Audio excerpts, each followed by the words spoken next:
The Ghostly Lovers of Tlokweng, Shadows Beneath the Moon. In the quiet plains of Tlokweng, near the banks of the Tlokweng River, whispers of tragedy linger like a bad omen. By day, the town seemed a simple place where villagers tilled the land and cattle grazed under the unrelenting sun. But by night, when the moon cast long, eerie shadows, a darkness stirred that not even the elders could explain.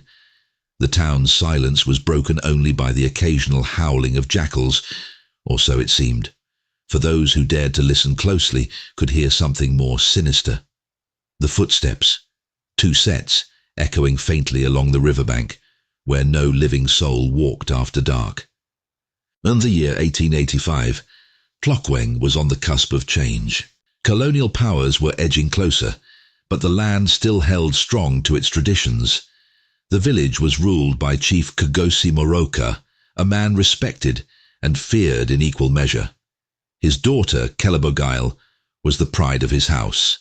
A striking young woman, graceful and kind. But Kelebogile was no ordinary chief's daughter.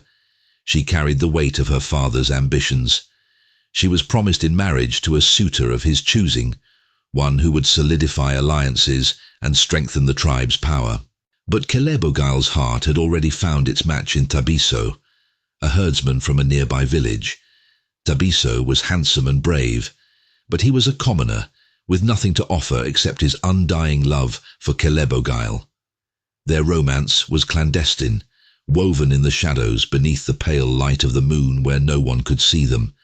They would meet by the river's edge, where the currents whispered promises of a future they would never have. As their love deepened, so did their desperation.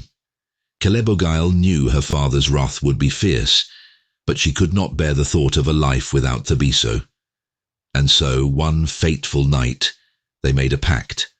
They would run away together, leave Tlokweng, and carve out a life far from the watchful eyes of their families. On the night of their escape, the moon was full, casting an almost supernatural glow on the village.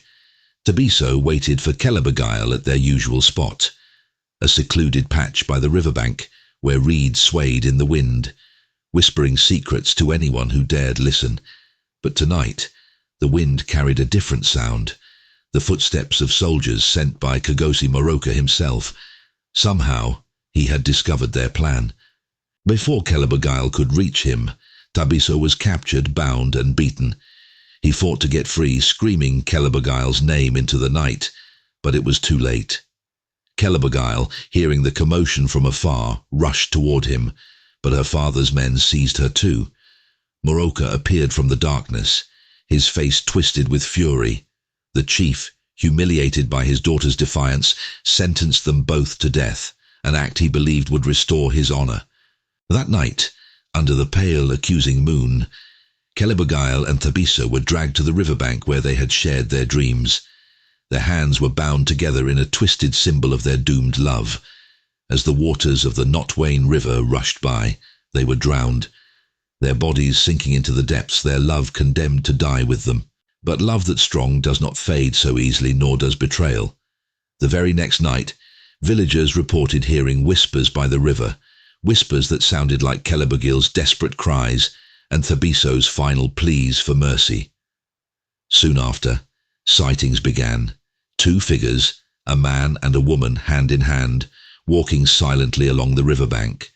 Their faces were pale, their clothes dripping with water, and their eyes hollow, filled with an unspeakable sorrow. They wandered only at night, their forms disappearing with the first light of dawn, but their presence brought misfortune.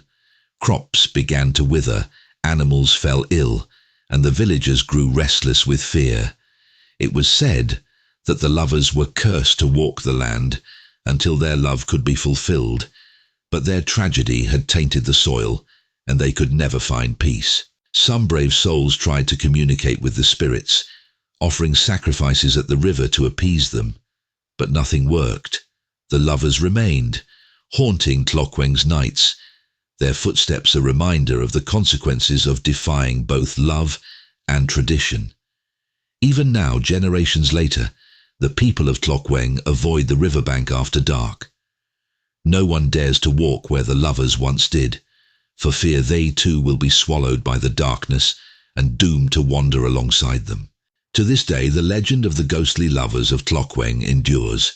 Many claim to have seen them, pale figures by the water's edge, forever trapped between worlds, bound by love and betrayal. They are a reminder that not all spirits are at rest, and that sometimes the most powerful hauntings are born not from hate, but from love.